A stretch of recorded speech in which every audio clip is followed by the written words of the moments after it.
আসসালামু আলাইকুম। ভাই, আমি জীবনে অনেক চেষ্টা করছি, কিন্তু কেন যেন কাজে বরকত পাচ্ছি না। সব সময় একটা না একটা বাধা আসছেই। ওয়ালাইকুম আসসালাম। ভাই, আপনি কি আপনার মা বাবার কাছে দোয়া চেয়েছেন নাকি কোনোভাবে তাদের মন কষ্ট দিয়েছেন? মা বাবার দোয়া তো সবাই নেয়, কিন্তু সেটা কি এতটা গুরুত্বপূর্ণ? অবশ্যই।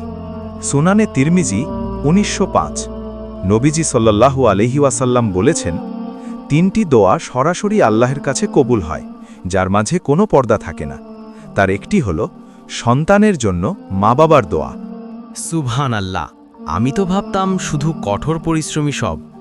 এখন বুঝতে পারছি, মা বাবার সন্তুষ্টি ছাড়া জীবনে সফল হওয়া অসম্ভব।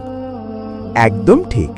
মা বাবার দোয়া আপনার ভাগ্য বদলে দিতে পারে, তাই সফল হতে চাইলে আগে তাদের সেবা করুন। জাজাকাল্লাহ খায়ের ভাই, আজই বাসায় গিয়ে মা বাবার কাছে মাফ চাইব এবং তাদের কাছে দোয়া চেয়ে নতুন করে কাজ শুরু করব।